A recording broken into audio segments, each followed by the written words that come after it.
Prime Minister. Thank you, Mr. Speaker. This morning I had meetings with ministerial colleagues and others. In addition to my duties in this House, I shall have further such meetings later today. Under Bauer. Thank you very much. 3 weeks ago today, the community in my constituency of West Aberdeenshire and Kincardine, and indeed I think the entire country was rocked by the events on the railway line just south of Stonehaven. The tragic events in which 3 men, Brett McCulloch, Chris Stutchbury and Donald Dinny, tragically lost their lives. I'm sure my right honourable friend, indeed the whole House, will join me in sending our deepest condolences to the family and friends of those 3 men today, as well as our thanks and heartfelt gratitude to the incredible men and women of our emergency services and multiple agencies who worked in incredibly difficult conditions to help the survivors from that incident. The interim report is on the desk of the Transport Secretary as we speak, and I know that the full report will take time to run its course, as is only right.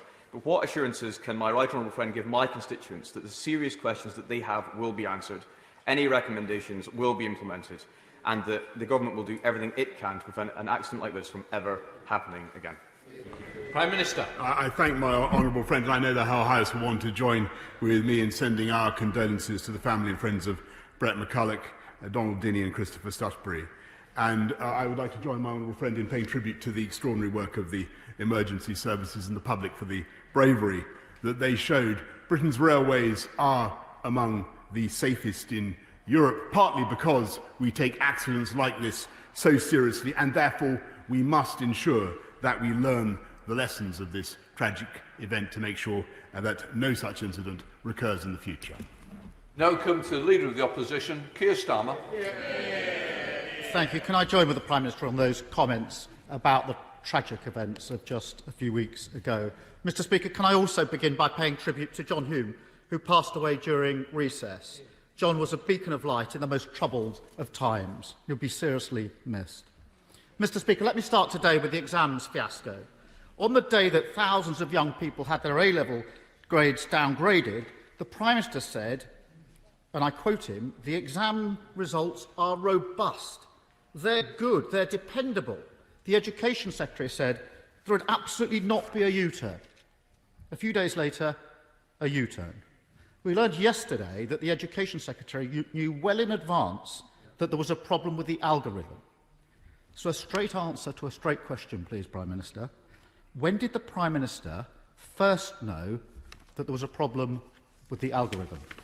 Minister. Well, Mr. Speaker, perhaps I could begin by congratulating the right honourable gentleman on his birthday and say to him that on the exams and the stress that young people have been through over the summer, both the Secretary of State for Education and I understand very well how difficult it has been for them and for their families going through a pandemic at a time when we have not been able, because of that pandemic, in common with most other countries in the world, to stage normal examinations. And as a result of what we learned about the tests, the results that had come in, we did institute a change. We did act. The students, the pupils of this country, now do have their grades. And I really ask the right honourable gentleman whether he will join me in congratulating those pupils on their hard work, and whether he agrees with me that they deserve the grades they've got. Keir Starmer. Mr. Speaker, I've already expressed congratulations to all those students, and I do so again. But I want to go back to my question, which the Prime Minister avoided. And I know why he avoided it. Because he either knew of the problem with the algorithm and did nothing, or he didn't know when he should have. So let me ask again, when did the Prime Minister first know there'd be a problem with the algorithm? Mr. Speaker, as you know perfectly well, Ofqual made it absolutely clear time and again that in their view the system that was in place was robust. Ofqual is, as he knows, an independent organisation, and credit had to be given to their views. All summer long, Mr. Speaker, he's been going around undermining confidence, spreading doubts, and in particular about the return to school in safe conditions. And it's absolutely true. And today is a great day because the parents, the pupils, the of this country, the teachers of this country, are overwhelmingly proving him wrong, and proving the doubters wrong, Mr. Speaker, because they are going back to school in record numbers in spite of all the gloom and dubitation that he tried to spread. And I think it would be a fine thing, Mr. Speaker, if today, after 3 months of refusing to do so, as pupils go back to school, if today finally he said that school was safe to go back to. Come on. Keir Starmer. The Prime Minister is just tin-eared and making it up as he goes along. I'm surprised. The Education Secretary stood at that dispatch box yesterday and said and acknowledged that Labour's first priority has been getting children back to school. That's been our first priority. I've said it numerous times in this dispatch box. He knows it very well. He's just playing games. Mr. Speaker, and he's fooling nobody. Even his own MPs have run out of patience. The Vice Chair of the 22 Committee, the MP for Broxbourne, has said the government says one thing on Monday, changes its mind on Tuesday, something different is presented on Wednesday. That sounds familiar, doesn't it? Another of his MPs, who wisely wants to remain anonymous, perhaps in the chamber today, he or she said, I am speaking for you because this is what was said, it's mess after mess. His own MPs, U-turn after U-turn. It's a fundamental issue of competence. God knows what's going on. There's no grip. His own MPs are right, aren't they? Mr. Speaker, this is a leader of the opposition who backed remaining in the EU and now is totally silent on the side. Now has performed a U-turn. He backed, and perhaps he still does, Mr. Speaker.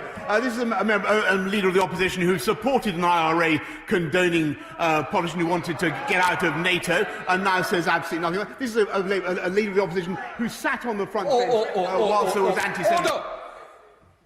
I think there are questions being asked. We do need to try and answer the questions that's being put to the Prime Minister. It will be helpful to those who are watching to know the answers. Prime Minister. Mr. Speaker, I think it will be helpful to all those who are watching to know. Minister, I think I'll make the decisions today. Come on, Prime Minister. Sorry, Mr. Speaker, if I may say, I think it will be helpful to all those who are watching to know that this opposition and this leader of the opposition said absolutely nothing to oppose the method of examinations that was proposed, and indeed they opposed the system that we eventually came up with. Is he now saying that those grades aren't right, or is it just Captain Hindsight, leaping on a bandwagon and opposing a policy that he supported 2 weeks ago? Yes, Starmer. The problem is he's governing in hindsight. That's why he's making so many mistakes. Mr. Speaker, before I go on, the Prime Minister said something about the IRA, and I want him to take it back. I worked in Northern Ireland for 5 years with the police service of Northern Ireland, bringing peace. I prosecuted the Director of Public Prosecution, serious terrorists, for 5 years, working with the intelligence and security forces and with the police in Northern Ireland. Asked the Prime Minister to have the decency to withdraw that comment.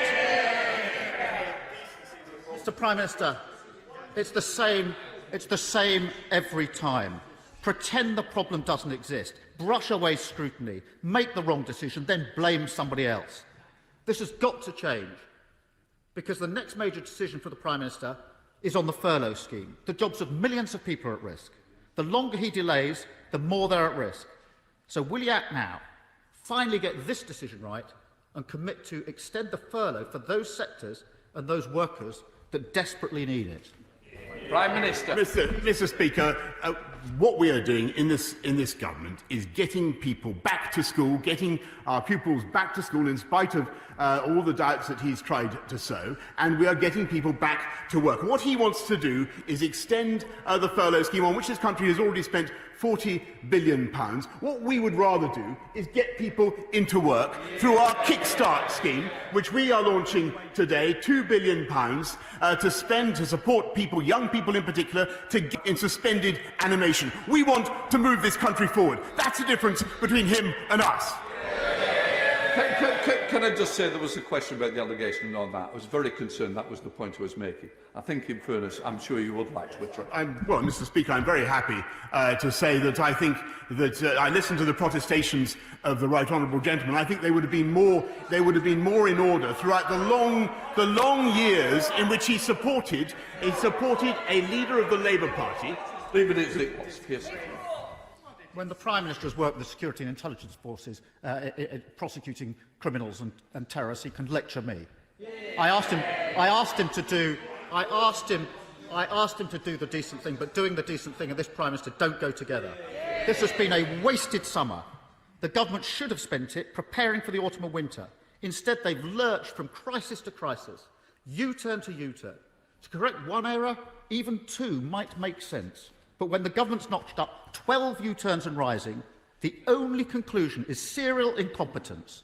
That serial incompetence is holding Britain back. Will the Prime Minister take responsibility and finally get a grip? Mr. Speaker, I take full responsibility for everything that has happened under this government throughout my period in office. And actually what has happened so far is that we have succeeded in turning the tide of this pandemic. And in spite of the negativity and the constant sniping from the opposition, we are seeing a country that is not only going back to school, but going back to work. Britain is in the lead in developing vaccines. We are in the lead in finding cures for this disease, in dexamethasone, in finding treatments for this disease. And not only that, Mr. Speaker, we are taking this country forward in spite of the extreme difficulties that we face. What I think the people of this country would appreciate is he and I, the Labour front bench, everybody across this House, coming together and uniting and saying that it is safe for kids to get back to school. And I must say, Mr. Speaker, we still have not heard that, those words from the Right Honourable Gentleman. Will he now say school is safe? I've said it so many times. School is safe. My own children have been in school throughout. There's no issue on this. The Prime Minister is seeking to divide instead of... I wrote to him on the 18th of May, in confidence and in private, offering my support to him to get kids back to school. The only reason they weren't back before the summer was because of his incompetent Education Secretary. Mr. Speaker, the Prime Minister will recall that before the recess, I asked him if he would meet the COVID-19 Bereaved Families for Justice group. I had the privilege of meeting the families on the 15th of July. They gave me incredibly moving accounts of how COVID-19 had taken their loved ones from them. On Sky News last week, the Prime Minister was asked if he would meet the families. And he said, and I'll quote, "Of course I will meet the bereaved. Of course I will do that." But yesterday, they received a letter from the Prime Minister saying that meeting them was now, regrettably, not possible. The Prime Minister will understand the frustration and the hurt of those families that he said one thing to camera and another to them. Can I urge the Prime Minister to reconsider, to do the right thing and find time to meet these grieving families? Prime Minister. Mr. Speaker, if I may say to the Right Honourable Gentleman, it's absolutely typical of him that he should frame it in that way, because when I made that answer, of course I was very happy to meet the families of the bereaved, and I sympathise deeply with all those who have lost loved ones throughout this pandemic, and we all feel their pain and their grief. But it turns out that this particular group that he refers to are currently in litigation against the government, and I will certainly meet them once that litigation is concluded. But I may say to him, it would be a better thing, rather than trying to score points in that way, if he joined together with us and with this government and said not only is school safe, but it is also safe to go back to. And by the way, Mr. Speaker, that's the first time in 4 months he said it. As I'm delighted to have extracted it from him over this dispatch box. He's never said it to me in the House of Commons. I hope, Mr. Speaker, he will also say that it is safe for the workforce of this country to go back to work in a COVID-secure way. We want to take this country forward. We're not only getting the pandemic under control, with deaths down, with hospital admissions way, way down. We will continue to tackle it with local lockdowns, with our superlative test and trace system, which, by the way, before they sneer, before they mock at it, Mr. Speaker, has now conducted more tests than any other country in Europe. And he might hail that rather than sneering at this country's achievements. Jones. Thank you, Mr. Speaker. Discussions in the joint committee established under the withdrawal agreement will have the most crucial bearing on the future of trade, not only between the UK and the EU, but also within the UK itself. Unless otherwise agreed in that committee, goods passing from Great Britain to Northern Ireland will be subject to the full rigour of the European Customs Code and also to the imposition of tariffs. That would be quite unacceptable. So will my right honourable friend commit to do whatever it takes to ensure that it does not happen? Prime Minister. Yes, my right honourable friend is absolutely right to raise the concern that he does, and we must, of course, and will deliver on what the protocol says, which is that there shall be unfettered access between GB, NI and NI GB, and there shall be no tariffs, and we will legislate in the course of the next months to guarantee that. We now come to the Leader of the SNP, Ian Blackford, on the first of 2 questions. Thank you, Mr Speaker. And can I associate myself with the remarks of the Prime Minister and the Leader of the Opposition on the tragedy that we witnessed close to Stonehaven, and indeed to the tribute that we had to John Hume from the Leader of the Opposition. John Hume, a man that did so much for the delivery of peace in the island of Ireland. Mr Speaker, yesterday the Prime Minister told his Cabinet, and I quote, "I am no great nautical expert, but sometimes it is necessary to tack here in response to the facts as they change." It was surprisingly honest for the Prime Minister to admit his government is all at sea. A UK government now defined by 8 U-turns in 8 months. But if the Prime Minister is true to his word, then surely he must see sense and change tack for a 9th time. With the clock ticking for struggling businesses and workers, will the Prime Minister commit today to extend the job retention scheme beyond October? Or is his government making the political choice to accept levels of unemployment last seen under Thatcher in the early 1980s? Prime Minister. Mr Speaker, I members of opposite of all parties seem to want to extend the furlough scheme, which has already cost this country £40 billion, helped supported 11 million people, but after all keeps them in suspended animation and prevents them from going to work. What we want to do is get people back to work.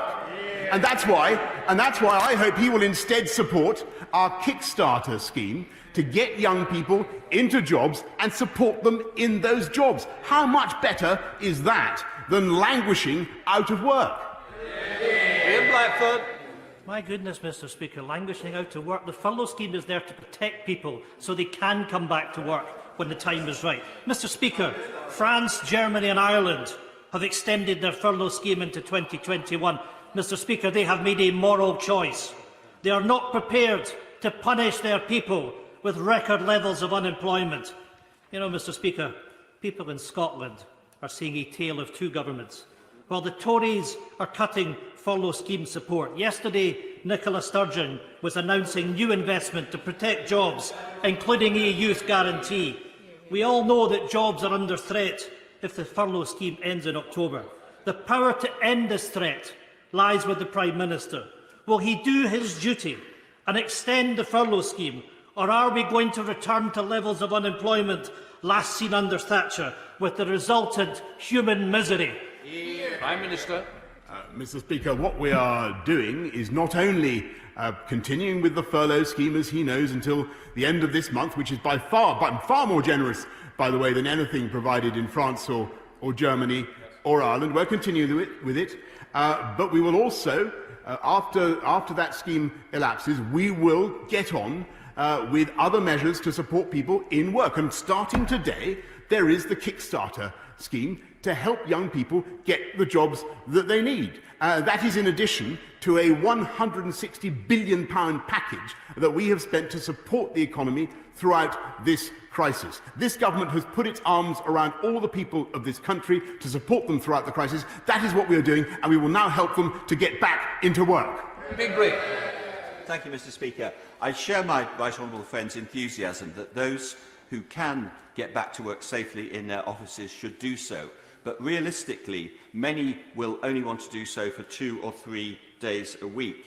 Can I urge him to use his considerable powers of persuasion to encourage the rail industry to introduce immediately flexible season tickets so that those people are not tied into traditional work patterns, both to help many thousands of commuters in areas like mine in Ashford, but also to help save the rail industry? Well, I thank my right honourable friend, and he's absolutely right that we are working at pace with rail companies to try to deliver new products in terms of ticketing, which ensure not just better value, but also enable people to get back to work in a flexible way. Sir Geoffrey Donaldson. Can I thank the Prime Minister and the Chancellor for the financial and economic interventions their government have made to date. But he will be aware, as much as we want to see people back in work, that there are certain sectors, such as tourism, travel, hospitality and aerospace, where that will not be possible in the short to medium term. Therefore, can I encourage the Prime Minister to look at a targeted extension for those sectors, and also to look at a specific UK-wide scheme to help those so far who have been excluded from the current schemes, including the newly self-employed. Prime Minister. Well, Mr. Speaker, as the right honourable gentleman knows, there are a great number of schemes, in addition to the job retention scheme, that support people in work and in all sorts of sectors of the coronavirus. Loans, the bounce-back loans, the grants that we've made to businesses of all kinds. He mentions the tourism and hospitality sector. We've made huge investments in those. There's a very successful Eat Out to Help Out scheme that we've been running. But it is also very important that we get people back into the workplace in a COVID-secure way. And unlike the Leader of Opposition, we do absolutely everything we can to give them confidence that it is a good idea to go back. And an ounce of confidence, Mr. Speaker, is worth a ton of taxpayers' money. Thank you, Mr. Speaker. The Bounce Back Loan Scheme has been a huge success, delivered by the Prime Minister and indeed the Chancellor. 1.3 million loans being granted, vital support for SMEs. The All-Party Group on Fair Business Banking, which I co-chair, has established that there are 250,000 businesses who currently bank with fintechs and alternative lenders who do not have access to those loans because they cannot get access to the Bank of England's term funding scheme, and lenders who do have those loans are not really accepting loan applications from new customers. Would the Prime Minister use his best offices to persuade the Governor of the Bank of England to open up the term funding scheme to those alternative finance organisations, or open the doors of other lenders who can provide those schemes, those loans, to other SMEs? Prime Minister. Well, I thank my honourable friend. He raises an important point. Those, as he will know, the rules around access to schemes for alternative finance are not the responsibility of my right honourable friend, the Chancellor, but for the Bank of England. But I'm sure the Governor will have heard him today. We now come to Owen Thompson. Thank you, Mr. Speaker. Over the summer months, many people undertake a range of activities. For some, it's camping. For others, it's festivals and events. In my Midlothian constituency, we've got a number of highly successful employers in audiovisual technology, hospitality and creative industries, none of whom can currently undertake their normal activities. In the face of this, when furlough ends, these companies could face collapse. What should I tell them? That the government are today going to extend the scheme to make sure the industry can get back on its feet, or has the government completely given up on them? Hear, hear. Prime Minister. Not at all, Mr. Speaker. We've supported the arts industry alone with, I think, about £1.7 billion of support, and in Scotland, as I'm sure he never tires of saying, the overall support for tackling coronavirus has been of the order of about £4 billion, and we will continue to give support. But we happen to think, and I hope it's common ground across the House, we happen to think that it would be better for the UK economy, better for all the people that he rightly cares about, to get back into work, Mr. Speaker. James Davies. Thank you, Mr. Speaker.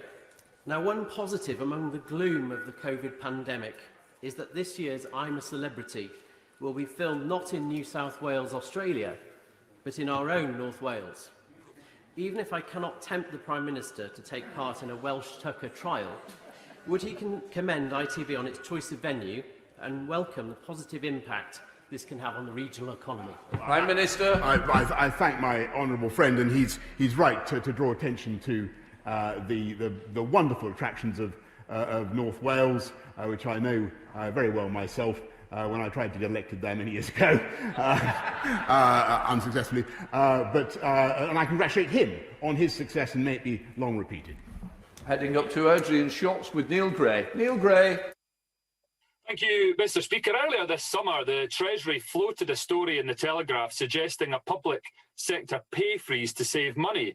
Given so many public sector workers, such as nurses, police, firefighters, teachers and others, have put their lives on the line to fight COVID, surely this would be an unconscionable betrayal. Will the Prime Minister therefore unequivocally not only rule out a pay freeze, but commit to fully funding a package to ensure they are remunerated to reflect their sacrifices? So I must say I listened carefully to what the honourable gentleman said. He seems to have ignored the fact, Mr. Speaker, that we just had an inflation-busting public sector pay rise, and that nurses alone, as part of the package that we agreed in 2018, have had a 12.5% pay increase since then. I appreciate his sentiments. He's on the right lines, but he should look at what's actually happening. Angela Richardson. Thank you, Mr. Speaker. Alexander Dennis has been manufacturing buses in Guildford for over 100 years with exciting new low and zero emission vehicles. I'm sure my right honourable friend will be as saddened as I was to hear that 200 jobs have been made redundant locally. Does he agree with me that the fantastic skills these workers have are vital as part of our green recovery? And will he work with me and colleagues to ensure the long-term success of UK bus manufacturing for both domestic and export markets? Prime Minister. Well, I thank my honourable friend for her very apposite intervention on behalf of Alexander Dennis. I'm a keen customer, was a keen customer of Alexander Dennis's fantastic machines, and I hope that our green recovery and our massive investment in green buses, and I can't guarantee this, but I hope it will be of benefit to the workforce of Alexander Dennis. Heading to Swansea West with Geraint Davies. Geraint Davies. Mr. Speaker, the Prime Minister is stumbling forward into mass unemployment with the sudden and universal removal of furlough and towards a further spike and resurgence in coronavirus due to making people who are working from home travel to work. In order to minimise further and future bad decisions and U-turns, will he fully restore the online Parliament so that all voters can be fully represented in all debates and all lawmaking, as happens in the Welsh Government and the Scottish Government and the Lords, whether their MPs are shielded or unshielded, so that we make the best decisions with the least harm during the pandemic and during the recession by the reintroduction of proper online democracy? Prime Minister. Well, Mr. Speaker, I thank the honourable gentleman. I encourage him to return from New York or Shanghai, or wherever he is, and to join us as fast as we can here in this House. And I think actually what the people of this country want to see is their representatives back on their seats as fast as possible in the Palace of Westminster. And that is what we should work for. That's why we're working together to drive down this virus and create a COVID-secure environment. Andrew Lower. Thank you, Mr. Speaker. When I buy a copy of the Mirror, the Mail or the Telegraph, I'm not required to buy a copy of the Guardian. And yet when I want to watch live TV on Sky, Amazon Prime or ITV, I am forced to pay for the BBC. Does the Prime Minister believe that this is a sustainable situation in the medium or longer term? My honourable friend makes a very interesting point, a point of view I'm sure shared by many people in this country. But my right honourable friend, the Secretary of State for Culture, Media and Sport, will be setting out a roadmap shortly for reform of the BBC and addressing the very issue that he mentions. Just going down to Brentford and Isleworth with Ruth Cabray. Ruth Cabray. Thank you, Mr. Speaker. Last week, the Financial Times published a list of the 12 government U-turns made under this Prime Minister, from the exam results fiasco to the contact tracing app to the wearing of masks. He's just said that he takes full responsibility. So I wonder, which of those 12 U-turns is the Prime Minister's favourite? Prime Minister. Mr. Speaker, you know, it's a rare privilege to ask a question in the House of Commons. You would have thought they could come up with something better than that. I have to. All I want to say to her is that this is a global pandemic.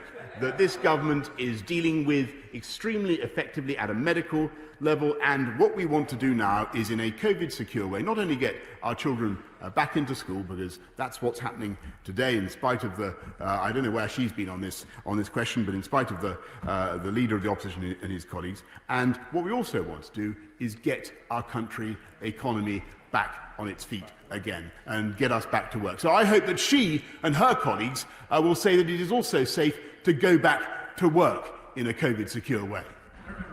Thank you, Mr. Speaker. My right honourable friend will be well aware that, welcome though it is, the start of the new term this week will be challenging for all schools. It will be particularly so for Burton Green Church of England Academy in my constituency, where HS2 has just closed the road that many parents use to access the school. It's done that for several months with little notice or consultation, and contrary to assurances given during the passage of the HS2 bill. This is not, as my right honourable friend well knows, the first or only example of high-handedness or poor communication on the part of HS2. So will he please help me to require of HS2 that it does better for the people of Burton Green and elsewhere on the route? Yes. Prime Minister. Well, yes, Mr. Speaker. Well, I heartily endorse, I'm afraid, the sentiments that he's expressed. Anybody who's worked with HS2 over the last few years will know that they do treat local residents with, I'm afraid, a high-handed approach, or have done.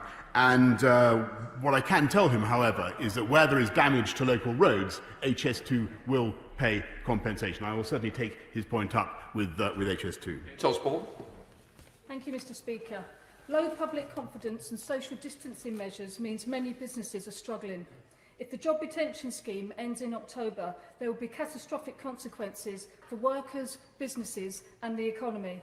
So despite earlier waffle from the Prime Minister, I'm asking him again, will he commit to extending the job retention scheme, or are we to expect more government incompetence resulting in unnecessary redundancies and further strains on our already collapsing economy? Prime Minister.